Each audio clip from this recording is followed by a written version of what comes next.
English Matters. Friends, I've been looking forward to speaking with you for so long. നിങ്ങളോട് സംസാരിക്കാൻ ഞാൻ വളരെ നാളുകളായി കാത്തിരിക്കുകയായിരുന്നു. I've been looking forward to speaking with you for so long. So long. S-O, so, വളരെ. L-O-N-G, long. നീളമുള്ള, ദൈർഘ്യമുള്ള. So long, വളരെ നീളമുള്ള, വളരെ ദൈർഘ്യമുള്ള. വളരെ നേരമായി, വളരെ കാലമായി എന്നൊക്കെ so long ഉപയോഗിച്ച് പറയാവുന്നതാണ്.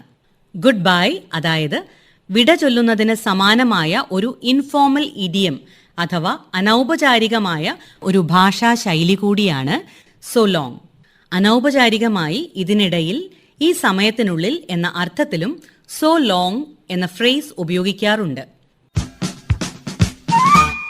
So long, very lengthy, of a long duration or of a high duration. വളരെ നീളമുള്ള, വളരെ ദൈർഘ്യമുള്ള. ഈ അർത്ഥത്തിൽ so long എന്ന ഫ്രേസ് ഉപയോഗിച്ചിരിക്കുന്ന ചില സെന്റൻസസ് കേൾക്കാം. This rope is so long. ഈ കയർ വളരെ നീളമുള്ളതാണ്. This rope is so long. We had to work for so long to get the task done. കൃത്യം പൂർത്തിയാക്കാനായി നമുക്ക് വളരെ കാലം അല്ലെങ്കിൽ വളരെ നേരം ജോലി ചെയ്യേണ്ടി വന്നു. We had to work for so long to get the task done. His speech was so long that after some time we could not pay attention. അയാളുടെ പ്രസംഗം വളരെ നീളമുള്ള അഥവാ ദൈർഘ്യമേറിയതായിരുന്നതിനാൽ അല്പസമയം കഴിഞ്ഞ് നമുക്ക് ശ്രദ്ധിക്കാൻ സാധിച്ചില്ല. His speech was so long that after some time we could not pay attention. Priya was elated when Nina called her after so long. വളരെ കാലത്തിന് ശേഷം നീന വിളിച്ചപ്പോൾ പ്രിയ വളരെ സന്തോഷവതിയായി. Priya was elated when Nina called her after so long. After so long എന്നാൽ വളരെ കാലത്തിന് ശേഷം. AFTER, after, so long. They met after so long. വളരെ കാലത്തിന് ശേഷം അവർ കണ്ടുമുട്ടി. They met after so long. So long എന്ന ഫ്രേസിന്റെ മറ്റൊരു അർത്ഥം ഇത്രയും നേരം അഥവാ all this time. കൃത്യം 10 മണിയാകുമ്പോഴേക്കും എല്ലാം തയ്യാറാകണമെന്ന് നേരത്തെ അറിയിച്ചതാണ്. എന്നാൽ ഒന്നും ഒരുങ്ങിയിട്ടില്ല. ക്ഷമ കെട്ട് ചോദിച്ചു പോവുകയാണ്, ഇത്രയും നേരം നിങ്ങൾ എന്തെടുക്കുകയായിരുന്നു? What were you doing for so long? What were you doing for so long?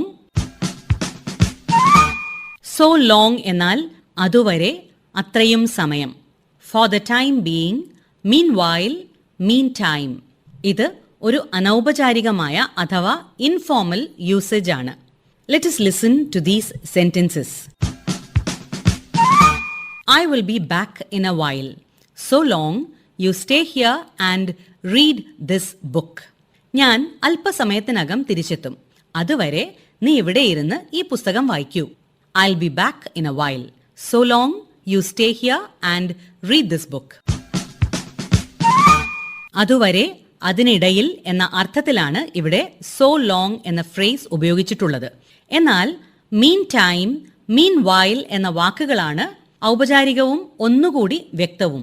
For better clarity and to avoid ambiguity, the words meantime or meanwhile may be used in place of so long. So long എന്ന phrase ഒരു അനൗപചാരികമായ ഭാഷാ ശൈലി കൂടിയാണ്. വിട പറയാൻ, അതായത് good bye എന്ന് പറയുന്നതിന് സമാനമായ ഇഡിയം. സുഹൃത്തുക്കളെ, ഗുഡ് ബൈ. കുറച്ച് ദിവസങ്ങൾക്കകം വീണ്ടും കാണാം. Friends, so long. See you all in a few days.